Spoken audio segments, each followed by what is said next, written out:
Let's turn our attention to the Browns. What the Pat Shurmur you had mentioned a moment ago with the Pat Shurmur moment.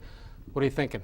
It's done and done. I was at that game on Sunday against the Steelers, and you saw two really depressing teams. The Steelers with a third-string quarterback at least put together a couple of touchdowns, one on offense, one from the defense, but we struggled to do that even. And I but think their that defense just shows was it. still there.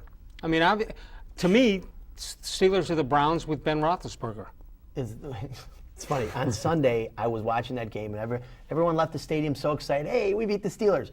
We needed 8 turnovers and a third-string quarterback who should not be in the NFL anymore just to beat them by 6. Yeah, but you don't want to lose to On your that home team. field. Yeah. Oh No.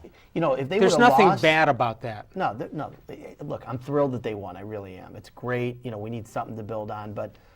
The defense, look, I thought both defenses actually were pretty good. I mean, the only reason the Steelers scored at all, you had 2 plays. Number 1 was the pick 6, and number 2 was Sheldon Brown getting called for pass interference in the end zone with 5 seconds to go in the half. Right. Otherwise, the Steelers might not score. I love what I'm seeing out of the Browns' defensive line. Everybody's healthy. You got 7 quality guys you're rotating in there. And I think that's a big starting point. And I love Dick Duran. The guy's making tons of adjustments at halftime. You can't say the same about the offense, of course. We'll see a lot this week. The Raiders have shown flashes, at least, of some success on offense with Carson Palmer, but their defense is just atrocious. It's a horrible team. They're giving up 40 points a game. They're just horrible teams in the NFL.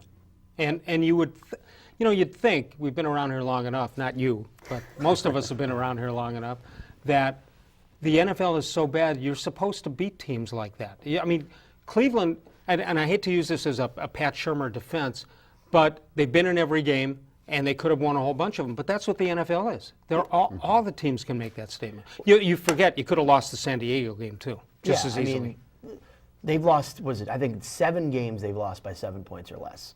However, that's, show me progress. This is a bottom line business. It's about wins and losses here, and we have more losses. All right, than what wins, if they obviously. what if you put up some wins? You got winnable games at Oakland. You Kansas got City at home, you gotta Kansas win City that. at home and Washington. It doesn't he matter. wins. He Well, if he can't wins keep- he those can't keep 3, the job. that's 4 wins in a row. Mangini did this a few years ago. It was done after that Baltimore game at home, I think. What does it work? I agree. That Does it was work the- in that his was the favor end. that maybe 9 or 10 coaches will be fired, and maybe Jimmy Haslam, while we think he's the savior here, may not be able to get the top guy? I don't think so. I mean, if I bought a company, I want my own guys who I handpick running my operations. Right. And if Joe Banner says, I want a new coach, he should have a new coach. I personally think that, I agree with Jacob, the Baltimore game was the last straw.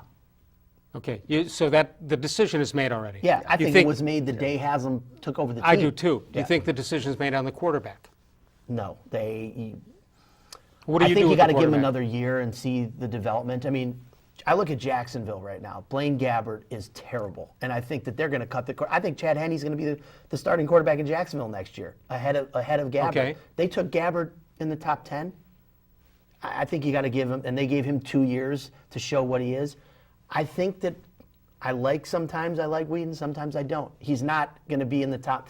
I can tell you right now, this is not a top 10 quarterback at any point in his Yeah, career. but you don't want to go with another rookie next year. No, that's No, you give him another year. with no second-round pick next year, you got to find a way to use that first-round pick on somebody that's gonna Right. make a substantial difference over a position of weakness. Then again, Exactly. it also depends on who the next coach is. If somehow it's Chip Kelly's not going to. Brandon Whedon's not Chip Kelly's quarterback.